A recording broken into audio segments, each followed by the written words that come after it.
Bonjour à tous, on se retrouve pour un petit compte-rendu du deuxième débat.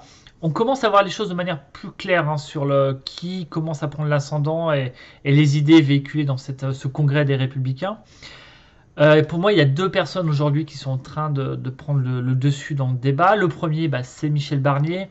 Il était considéré comme l'un des favoris depuis le début, hein, parce qu'il n'a pas trahi le parti, parce qu'il a une carrure présidentielle, une grande expérience, qu'il a un niveau de gouvernance qu'il a eu durant sa carrière qui est le plus élevé des candidats présents. Donc voilà, donc c'était ce côté-là. Et puis la deuxième personne qui monte, à mon avis, grâce au débat, parce qu'elle est piquante, parce qu'elle débat bien, qu'elle apporte des idées, qu'elle a une communication assez fluide et assez efficace, c'est Valérie Pécresse. Donc voilà, c'est vrai que c'est deux profils de candidats qu'on voit les courants idéologiques qui dominent au sein de la droite française, des Républicains. C'est vrai qu'on ne les aurait pas attendus à ce niveau-là, parce qu'ils ont, pour Valérie Pécresse, un profil beaucoup plus centriste, modéré. Pour Michel Barnier, un profil très européen, peut-être un peu plus à droite quand même que Valérie. Mais voilà, c'est pas des profils qu'on aurait pensé voir. Et aujourd'hui, voilà, ils sont à ce niveau-là. Donc ça veut dire qu'il y a quelque chose qui va être très important pour la suite, pour gagner les présidentielles. Ça va être le sentiment de sincérité qu'ils véhiculent.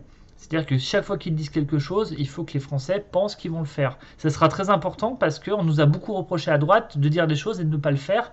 Et moi, ce que je crains le 5 décembre, une fois le congrès passé, c'est qu'on nous ressorte le discours de la nécessité d'un recentrage du discours, parce que là, ça se gagne au centre, une élection présidentielle, que ce qui a été dit durant la primaire, le congrès, c'était pour plaire aux militants, mais qu'il faut revenir en arrière et compagnie. Donc la sincérité sera vraiment au cœur du choix qu'il faudra faire dans ce congrès, parce qu'il y en a un qui, lui, a cette sincérité vis-à-vis des gens, en bien ou en mal, mais on ne peut pas lui enlever, c'est Éric Zemmour. Ça fait 20 ans qu'il répète la même chose, il continue à le dire, il est sur une affirmation très forte de ses valeurs et de ses idées, et ça marche, c'est pour ça qu'il est si haut, à mon avis, dans les sondages, parce qu'il est sincère sur sa ligne politique. Donc attention les Républicains à pas nous planter là-dessus et à nous refaire le coup habituel de dire des choses aux militants pour les convaincre et les oublier après, parce que là ce coup-ci on ne le pardonnera pas. Voilà. Alors, je crois qu'hier, Xavier Bertrand a reçu une torpille assez violente et qui va l'handicaper pour la suite de la campagne. Elle vient de Michel Barnier. Je le surnomme Papa Ours, mais là, il n'a pas été gentil. Il a mis en évidence quelque chose qui est assez incongru. Moi, j'ai du mal à le classifier. Cette histoire de chèque de l'État pour augmenter les salaires des gens dans le privé. J'arrive même pas à vous dire si c'est populiste ou même gauchiste. C'est très étrange. C'est en dehors du corpus idéologique de la droite. On est quand même très attaché à l'entrepreneuriat. On n'est pas ultra libéral comme on nous le reproche, mais on est quand même attaché à l'entreprise. Et que l'État se substitue aux entreprises privées pour payer les salaires, c'est quand même assez choquant. Et surtout que ça ne règle pas le problème. C'est ce qui lui a été reproché par Michel Barnier quand il parle de chèque en blanc, de chèque en bois. C'est qu'il n'attaque pas la problématique des entreprises que sont les impôts de production et les charges trop élevées qui les empêchent justement d'augmenter les salaires du fait du problème de compétitivité par rapport à l'Allemagne et aux autres pays européens. Il faut savoir que les impôts de production en France, c'est quasiment l'équivalent des autres pays européens. Voilà, donc c'est quand même assez important. Donc ça a été un coup dur. J'avais déjà reproché à Xavier Bertrand de parler comme une agence de pub, que la politique, c'était pas l'épicerie. Ça qui se rajoute, je pense qu'il est en train de décrocher. Voilà, c'est pour ça que je te disais que Valérie Pécresse avait aussi pris l'ascendant sur lui. Ça décroche. Et puis si on rajoute le passage aussi sur le confinement des non-vaccinés, qui peut interroger quand même aussi sur la chose. C'est vrai que Pécresse et Bertrand ont foncé dedans. Moi, je ne sais pas, c'est une vraie question.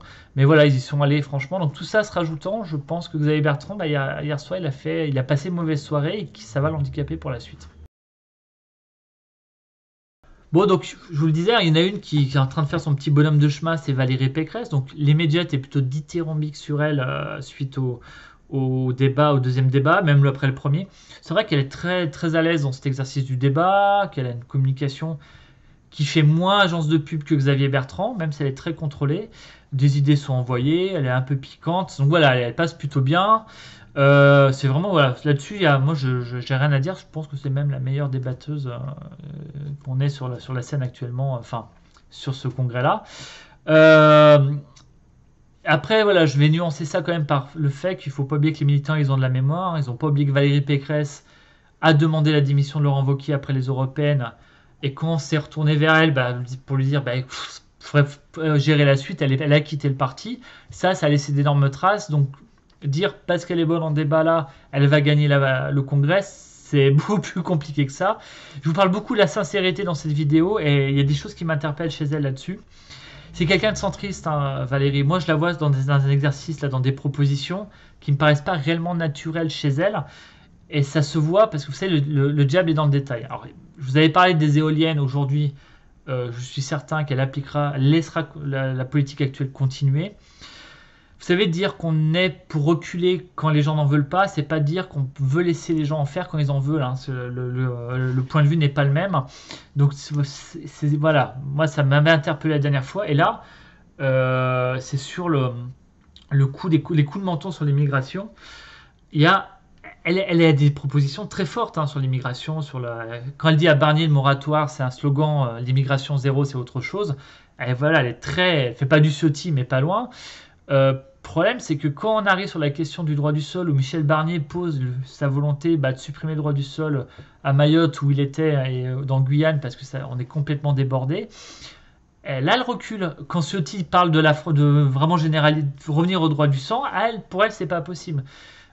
Pour Mayotte, elle dit qu'il faudrait juste étendre la durée de présence obligatoire sur le territoire pour que l'enfant puisse bénéficier de ce droit-là, le mettre à 1 an, en gros que la conception soit faite sur Mayotte ou en Guyane, et qu'elle n'est contre le droit du sang. Vous voyez, le naturel revient. Donc, comment va-t-elle réagir quand il faudra aller au contact des ONG, d'une communication très dure sur, par exemple, la suppression du rassemblement familial? Ça va être quelque chose d'assez rude. Voilà, moi, ça m'interroge. Est-ce qu'elle va tenir la ligne qu'elle nous a vendue durant le congrès? Est-ce qu'elle reculera? C'est une vraie question, et là-dessus, je ne sais pas. Hein. Après, on peut se tromper, les gens se changent. Hein. Voilà. Et puis un autre truc qui moi me taraude chez elle, c'est le manque de crédibilité juridique de certaines de ses propositions. Hier, elle nous a sorti quelque chose tout le monde a tiqué. Hein. C'est pas possible, mais ça ne passera jamais au Conseil constitutionnel. D'ailleurs, même moralement, ça passe pas. En gros, c'est le fait aggravant d'un crime commis dans une banlieue. C'est-à-dire qu'en gros, le dealer de banlieue, il aura une peine plus lourde que le dealer des beaux quartiers. Ça ne passe pas. Et déjà, moi, c'est pas ma vision de la République, même de la justice. Le crime, il est pareil pour tout le monde. Et que vous soyez riche ou puissant ou pauvre, voilà, chacun mérite la même peine. Donc, c'est un vrai, voilà, ça m'a vraiment interpellé. C'est quelque chose de bancal. Pour moi, c'est une bourde qu'elle a fait là-dessus. Je pense que je sais pas si elle reviendra dessus, on verra. Et puis, il y a un autre. Alors, sur l'immigration, il y a quand même, on a deux profils. On a le profil de Michel Barnier qui, lui a peur de la justice. C'est très amusant de le voir. Il est plus à protéger les potentielles décisions qu'il pourrait prendre sur l'immigration, le rassemblement familial, la diminution des étudiants et compagnie. Il est plus obnubilé par la protection des décisions que par l'application elle-même. C'est pour ça qu'il parle de moratoire, qu'il parle de bouclier constitutionnel, qu'il parle de discussion avec l'Europe pour avoir des décisions européennes qui protègent au niveau de la Cour européenne de justice. Enfin, il est plus à protéger. Valérie Pécresse, c'est l'inverse. Elle fait des décrets, elle veut montrer qu'elle va faire les choses, mais elle ne protège pas juridiquement les décisions qui pourraient être retoquées, alors qu'on sait que c'est un vrai problème. Il faut faire attention, il y a un réel problème de certaines questions qui vont être attaquées par les ONG. Il ne faut pas se tromper là-dessus. Sur le rassemblement familial, c'est un sujet qui va être assez sensible parce que ça touche à la famille. Ils vont foncer là-dessus. Et il y aura des attaques, il y aura certainement des manifs, il y aura toute une propagande. Ça va être un moment très difficile. Si en plus vous êtes bancal juridiquement, vous êtes fragilisé là-dessus, mais ça va être compliqué parce qu'on peut avoir des procès, référendum ou pas, mais on peut avoir des procès devant la Cour européenne de justice avec des condamnations de la France. Donc voilà, c'est pas bordé. Et est-ce que c'est pas justement des promesses lancées, sachant qu'on ne pourra pas les faire derrière? Moi, c'est toujours cette interrogation-là qui me vient. Et puis je vais conclure avec ça. Nous, ce qu'on veut, après le Congrès des Républicains, c'est que le candidat fasse ce qu'il a promis durant la campagne, qu'il ne recule pas, et qu'on ne nous fasse pas des coups de « Ah, vous savez, faut élargir. » Voilà, faut élargir, faut recentrer le discours, parce que voilà, on peut plus, on n'est pas entre nous. Je préfère des gens qui soient sincères maintenant, même s'ils paraissent un peu plus mous ou moins durs, que des gens qui nous trompent après et nous trahissent. Bon, j'espère que vous êtes arrivés à la fin de cette vidéo. Écoutez, N'hésitez pas à mettre un petit pouce en l'air, hein, en dessous, à laisser un commentaire, parce qu'il faut qu'on débatte, hein, sur ces sujets-là. Et puis je vous dirai, alors je sais pas si j'aurai le courage de regarder en entier le troisième débat, mais bon, on verra bien. C'est sur CNews, ça peut être un peu plus rigolo.